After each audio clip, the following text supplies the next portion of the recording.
So I'm in a place called Kanab Canyon in southern Utah, and I don't know a lot about this place. I was actually just driving to a hardware store to pick up some auto fuses, and I just drove through this area that just has these unbelievable, just beautiful deep red and orange cliffs of sandstone and such.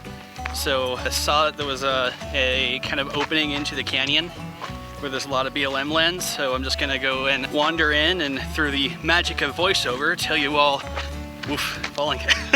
tell you all a little bit about what it is that I'm exploring and where in time we are. You know, what's the history of this place? So come join me on some adventure.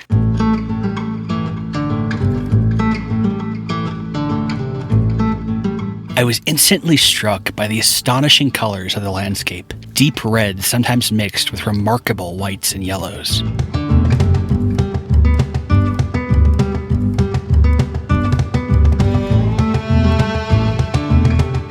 These rock layers are part of the Navajo Sandstone, a rock formation created from a wind-blown sea of dunes during the early Jurassic 200 million years ago.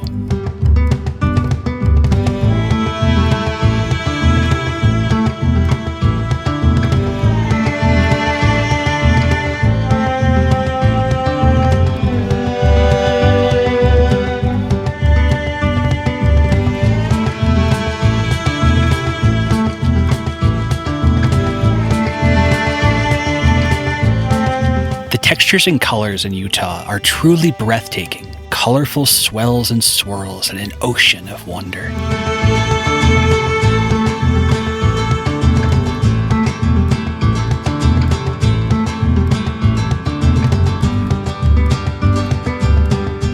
From the petrified dunes of the Jurassic to the shifting sands of now.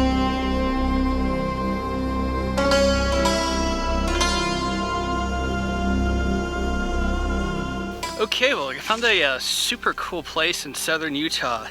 This beautiful field of sand here called Pink Coral Dune State Park. Something like that. As usual, I'm terrible at remembering names. It's just got these like amazing tall sand dunes.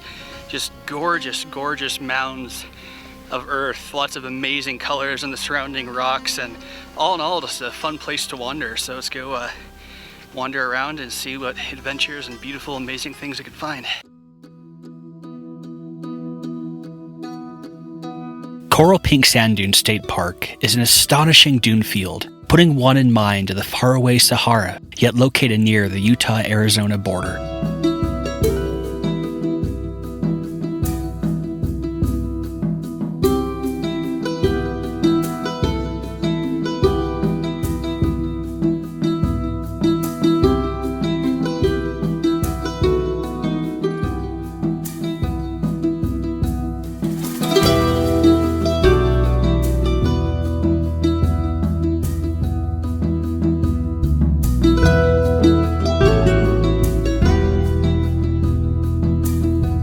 The dunes were created by the high winds passing through the nearby mountains, dropping the grains of sand of the Navajo Formation onto the valley below.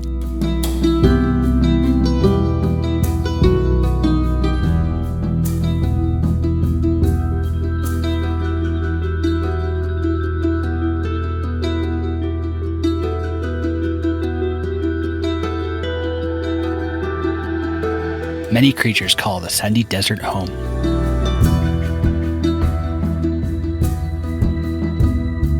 Love seeing all these bird tracks along the dunes.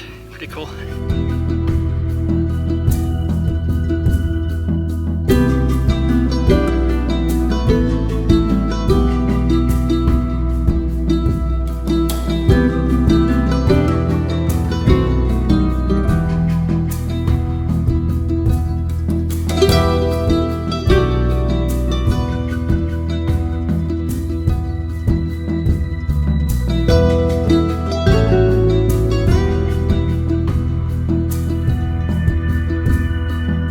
Texture and pattern, wonder after wonder.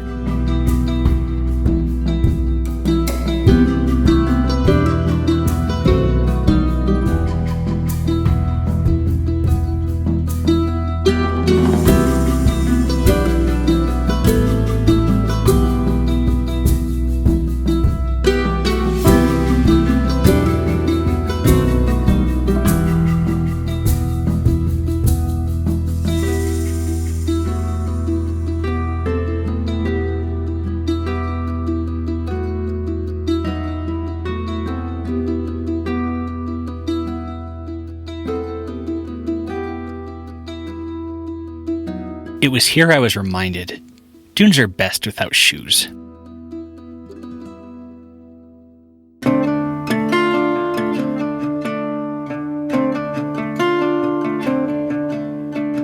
Alright, well I'm in Arizona and in a place called Pipe Spring National Monument, which is a monument I've never heard of and only kind of accidentally discovered when I was driving the road south towards the Grand Canyon and the Vermilion Cliffs. And apparently this rock feature here is the source of a spring that has provided water to native peoples and to Mormon settlers and to wildlife and those sort of things for thousands and thousands of years. And so underneath the stone, there's apparently a vast source of water. I think the sign mentioned something like 11 million gallons buried under the ground. So I'm excited to go hike up the thing and see what I can learn about it. The hidden oasis of Pipe Springs National Monument has provided water for native peoples for at least 1,000 years, a lifeline in the harsh aridness of the Arizona desert.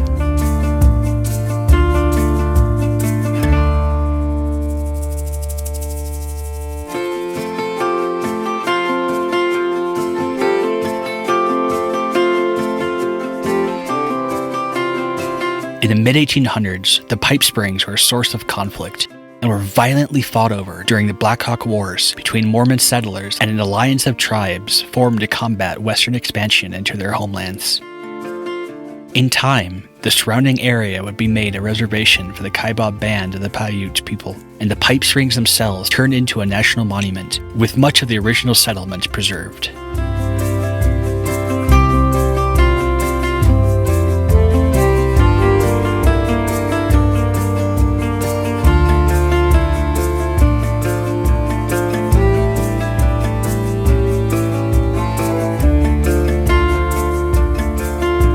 The beautiful red building, constructed from the same rocks as the surrounding desert, was used as a fortified base of operations for the settlers.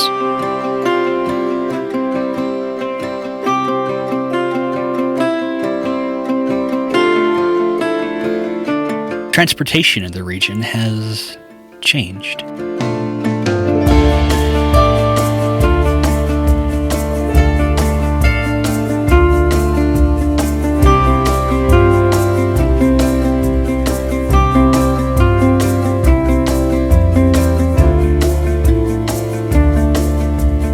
Traditional native dwellings are constructed among the remains of the old ranch. There's always a bittersweet feeling to be had when viewing the history of these western places. Old conflicts, work and toil lost to time, is still feeling right at hand.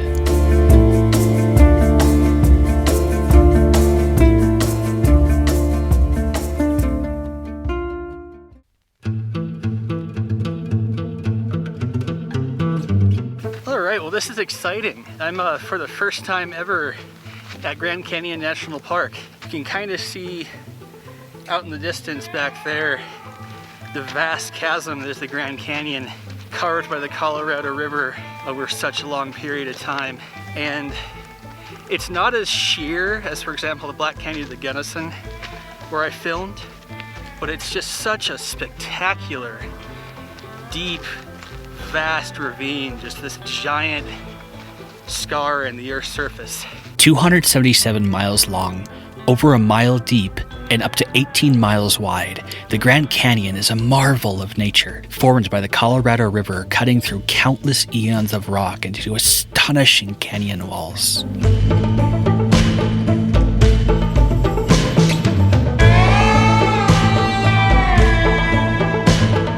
The place, in a single word, is epic.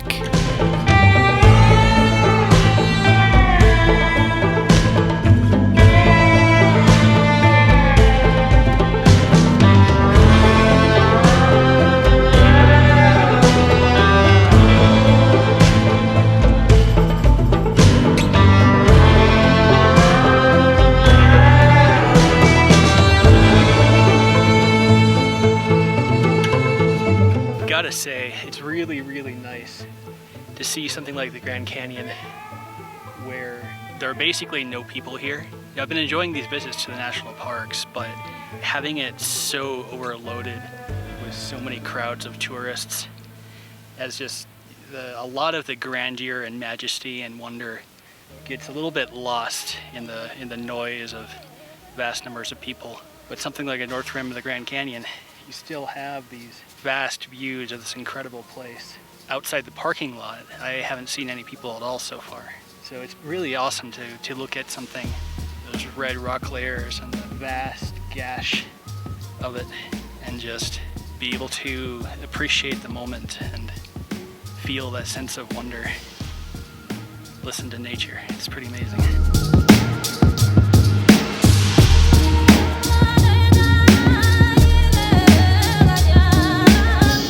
Watching the grand vista, I knew I couldn't continue this journey without hiking into the canyon's depths the next day.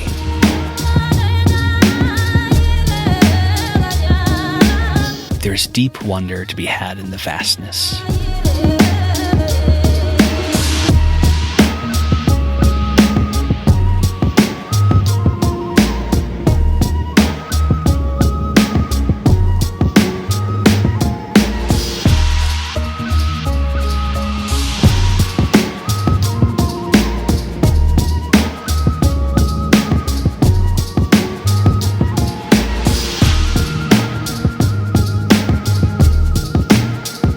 In the next video, I hike into the North Rim of the Grand Canyon.